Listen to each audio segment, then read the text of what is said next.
She's the pushy broad from the Bronx, New York. Follow her voice, a straight dog is nice. She's a pushy broad from the Bronx, oh yeah. Don't be surprised if you wanna listen twice. Make decisions, find the right choice. Know yourself better, find your own voice. It's okay if you need help today, cause everybody needs a little push. From the pushy broad from the Bronx, New York.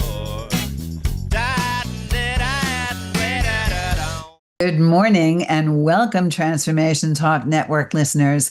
My name is Erin Stewart and I am the Pushy Broad from the Bronx.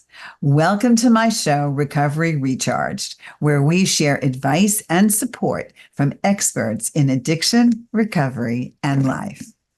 I love this next topic. Okay, this is light and fun and also very important for us out there. I love taking surveys. I love to find out what kind of person I am so that I can help myself better. I want to get an idea of where I'm going in life, what my aptitudes are, what I'm good at, and what I should nurture. So I decided to take a test myself and also bring on an expert to talk to us about it. This is Discover Who You Are. So if you're still vacillating back and forth, especially on the drive to work, saying to yourself, what am I doing and why am I here? Then I have the expert for you this morning. Let me tell you about Erin Slutsky. Erin is a life coach, a speaker, and an Enneagram practitioner. She's got 25 plus years of experience. She empowers women in midlife to feel seen, heard, and understood. And that kind of makes me feel warm and fuzzy because she has such a wonderful approach. Her clients are able to embrace their identity, speak their truth, and find their unique direction and purpose. That's a very powerful claim. So we're going to find out how she does it. And we're going to talk about something called the Enneagram. So the Pushy Broad and Recovery Recharged welcomes my guest, Erin Slutsky. Good morning, Erin. How are you? Hello, everyone. It is great to be here. I am so glad. Okay, I'm going to get right to it. First of all, Enneagram is spelled Enneagram.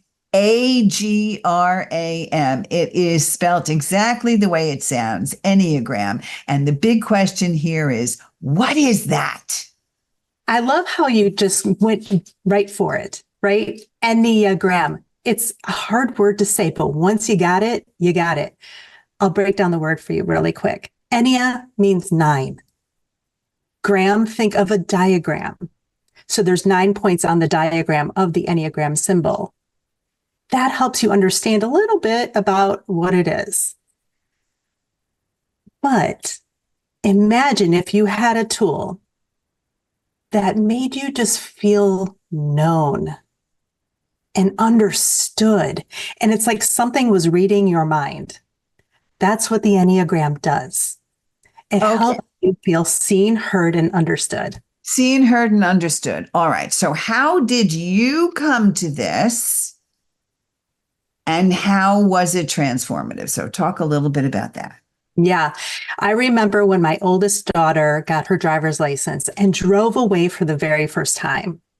I just kind of watched her go without me. It was scary. And then I thought, wait, I got to do this 3 more times because I've got 4 daughters. I stood there in the driveway. I'm like, now what? They're starting to leave the nest. Who am I? What do I want?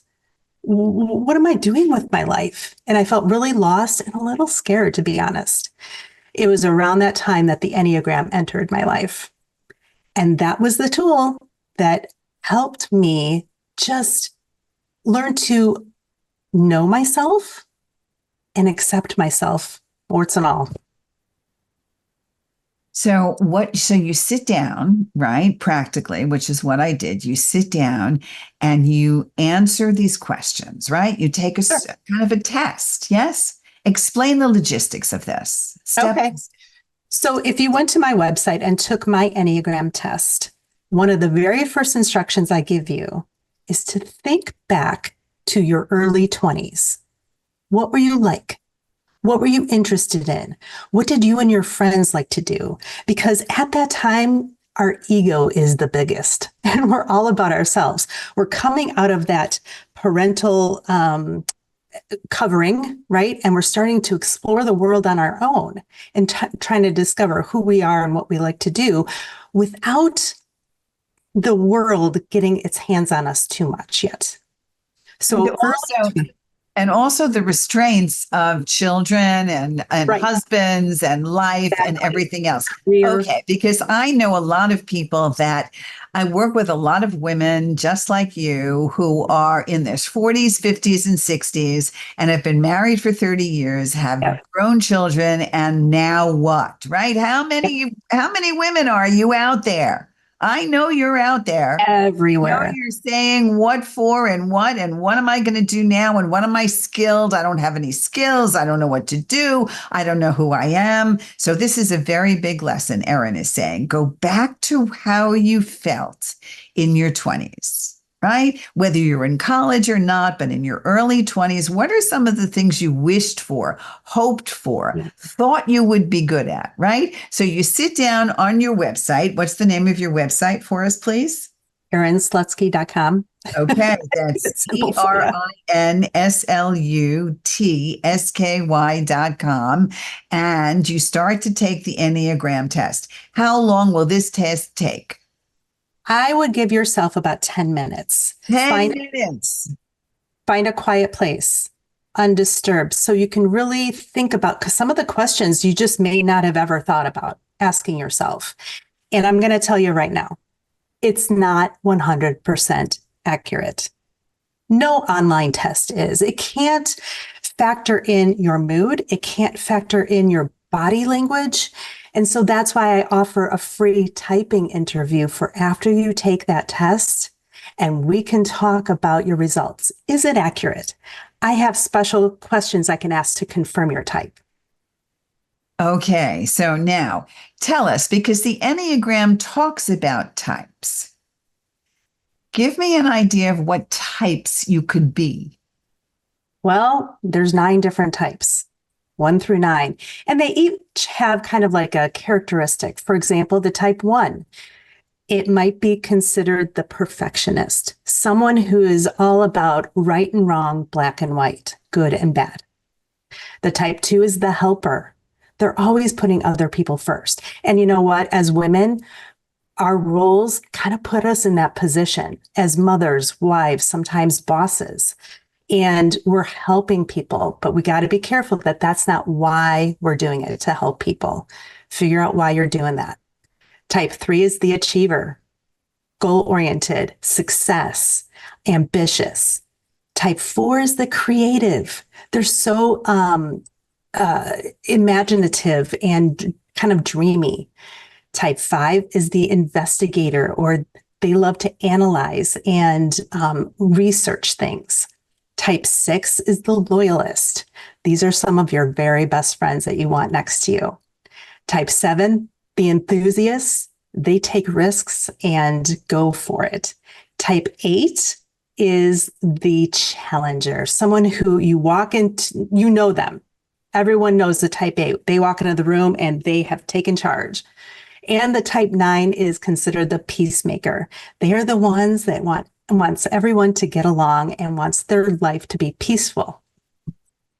That's really very interesting. I think, if I remember correctly, it was the enthusiast, I think. Okay, maybe the type 7 category. Yes, I think you have a lot of enthusiasm for sure. I have a lot of enthusiasm, and I took that, and I also resonated with the one 4. What's step 4? What's the 4 is the creative, someone who wants to be unique. 5 is the 5 is the person who is always researching and into books and knowledge. Their knowledge. I do a lot of that too. I'll do a lot of that.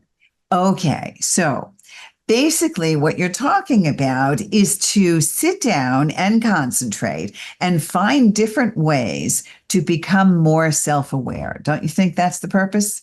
Absolutely. So why is that important to us? So have you ever tried to make a decision and you just didn't know which way to go? I If have you are trouble with self-aware, breakfast. or the menu, right, at the restaurant. If you're self-aware, you don't have to question it. You know your values. You know what's important to you. You know what you're afraid of and what to avoid. And you can stay focused and in the direction that you are supposed to go, not other people, not the way you've been told to go, right? We've all been like put upon us these expectations. If we are being true to ourselves and we want to show up authentically and fully, self-awareness is the key.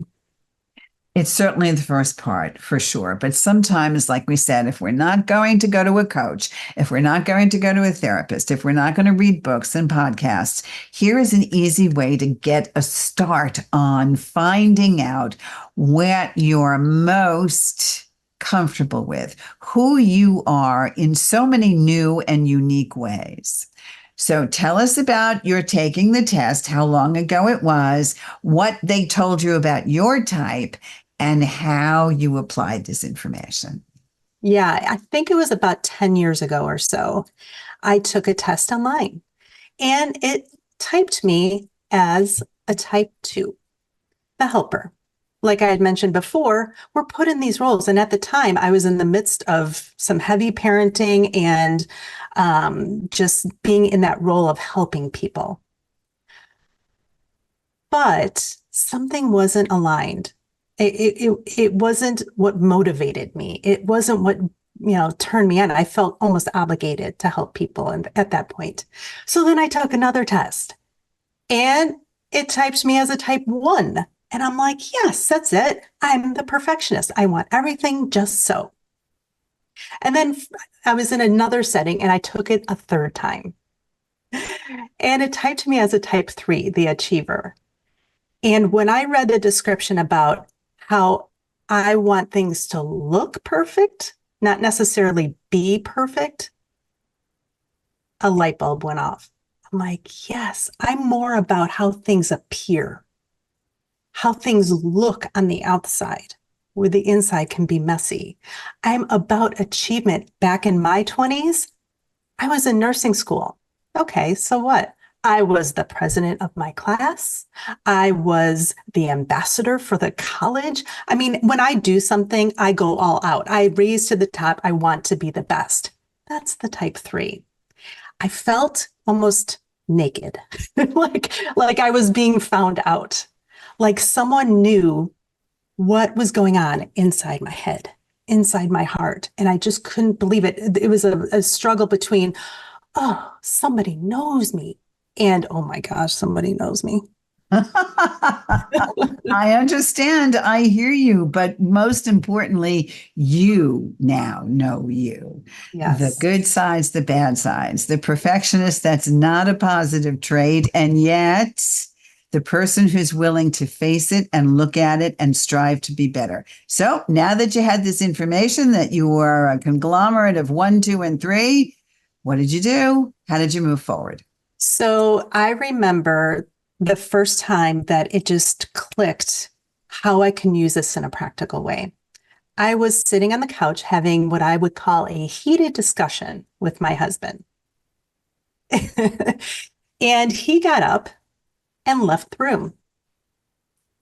I was hurt by that because this is something that would typically happen in our heated conversations. And I'm like, I feel abandoned. I feel like he just got up and left and forgot about me. Well, he had also taken the Enneagram test and he's a type 5. Which is again?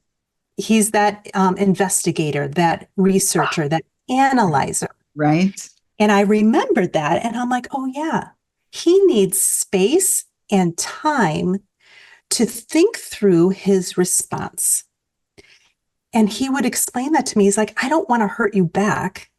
And so I need to remove myself from the situation. He would come back and he always comes back with a wise, thoughtful answer or solution.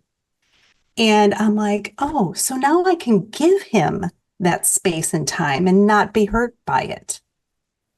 So that helps the communication and helps the relationship. That's Absolutely. absolutely wonderful. So let's move into how you have taken this transform yourself and carve out a career. Let's move to that. Well, I thought about at that same time, I'm like, what do I want to do? What lights me up? Is it this thing that I've been doing? Not really. But what part of that do I like? I love working with women. I love watching them find those insights and those ways out of their situations that they feel stuck in. I'm like, what is this life coaching thing? Let me look into that. And so I created my life coaching business based on the Enneagram because I know how powerful of a tool it was for me to create that self-awareness. I wanted to give it to other people to use for their own personal growth work. It also helps me be a better coach so I can speak their language. I know where they're coming from. I know where they're going to get tripped up. So the results are much quicker. You also talk about the fact that the Enneagram is responsible for so many other things in communication, personal and professional relationships. Give us some examples of that based on your clients, some good success stories. So I remember one of my clients, she called me on her way home from work and she just said, I get it now. Now we had been working together using the Enneagram for about a year. She had a lot of work to do. But there was something that just sparked her eyes to, be open. She's like, I get it now. I need to show up at work accepting myself so I can advocate for myself. She was working in a male-dominated field, and she wasn't getting the promotion that she deserved because she was a woman. So once she opened her eyes to that, her eyes were open. She was able to go into her boss's office the next day and ask for that promotion. Guess what? She's now leading a team at this company and just, I don't want to say climbing the ladder because she's actually saying, you know what? I have more skills than I realize. I might go over here to this other career. I hear you, and that's wonderful. But sometimes advocating for ourselves can lead to conflict. So tell me, how can women navigate these situations using the Enneagram framework? Well, kind of like the situation with me and my husband, knowing the different types is super helpful.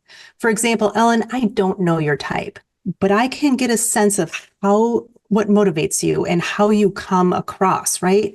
I mean, you're not going to name your show a bossy broad if you are someone who's quiet and demure and just doesn't like conflict.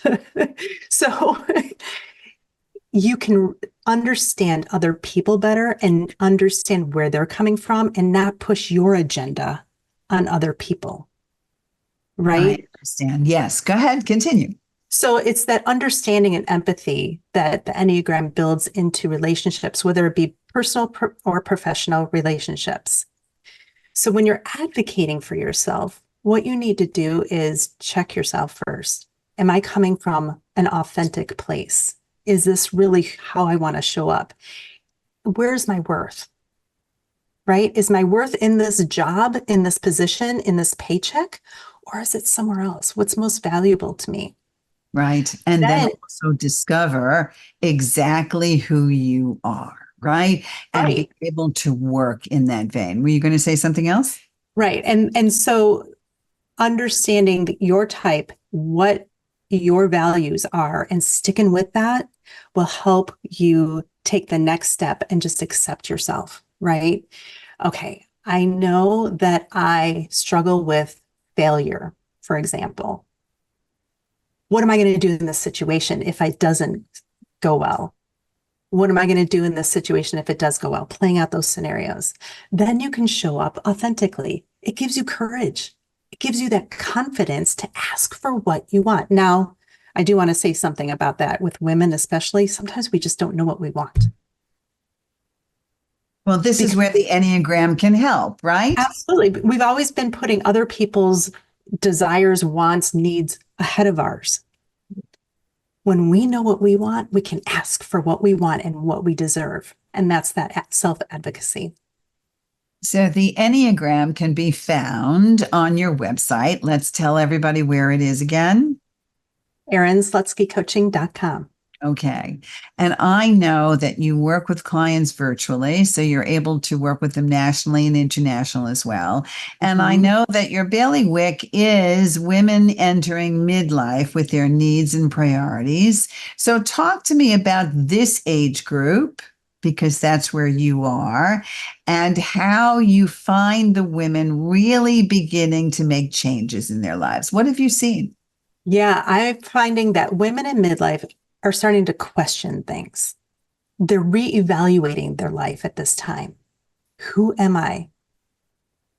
Who's this person next to me that's been with me for 30 years? Do I even like them anymore? Right? What about my career?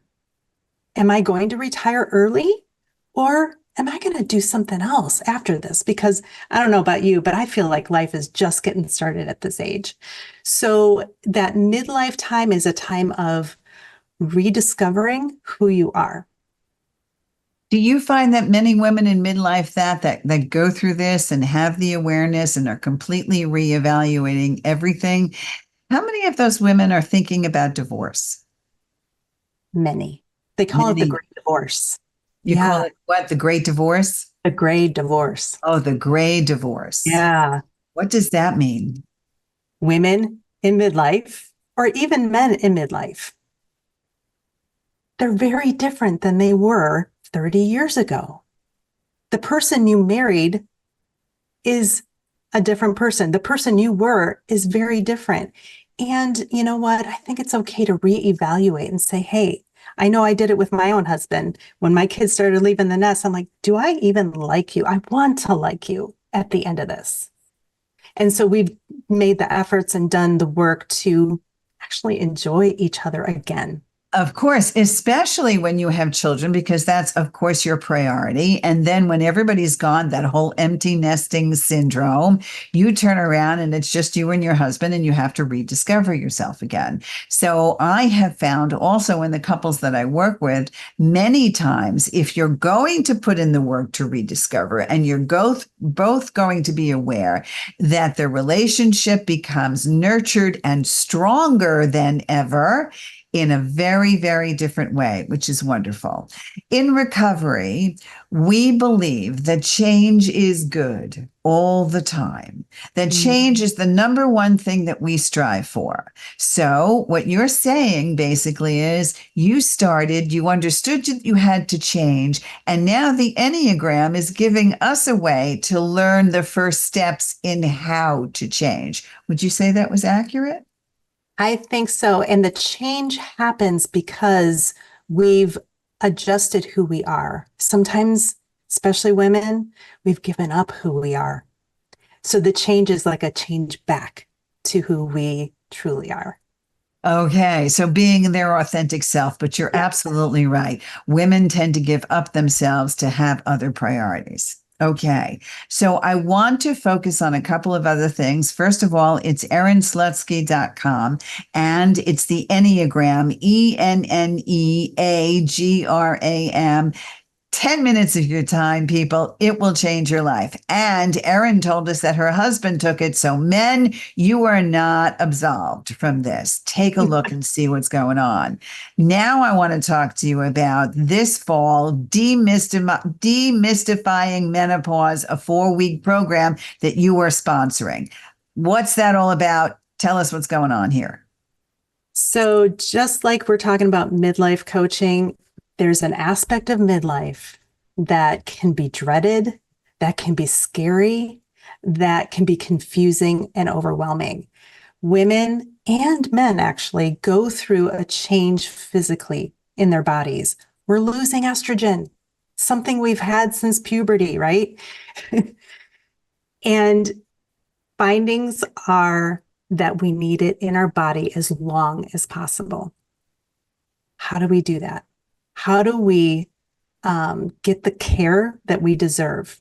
How do we find the physicians, the practitioners that can help us navigate menopause, that change in our bodies and get the care that we deserve. Also, the things like we had talked about today, the relational changes, the emotional changes. It's not just our physical body, our mind. A lot of people talk about brain fog. So in demystifying menopause, I'm going to go through Menopause 101. What are the symptoms? What exactly is it? And what you can do about it. Now, I am not a physician, but I am connected with many practitioners that can help you with that aspect of it. We also need to take care of our bodies physically with the right nutrition in midlife. It's very different than before. Same with exercise. So all of this is called Demystifying Menopause. It's a 4-week program, and we can find this at where? Where do we find it? ErinSlutskyCoaching.com/demystifying menopause. Demystifying Menopause. It sounds very intriguing and very mysterious and extremely helpful. I have many clients that are going through this. So Erin Slutsky, Demystifying Menopause. Sign up for the 4-week program. You will not be disappointed. Take the Enneagram test with Erin. She's here to help you. I am so thrilled to have her here today because I want you to be able to take the first step in really finding your identity and finding who you are for the next journey. This is a perfect time. Erin, thank you so much for being here with me today. Thank you, Ellen. All of you out there, we'll see you next time. This is Ellen Stewart, the Pushy Broad from the Bronx, saying thanks for listening. And remember, everybody needs a little push. From the Pushy Broad from the Bronx, New York.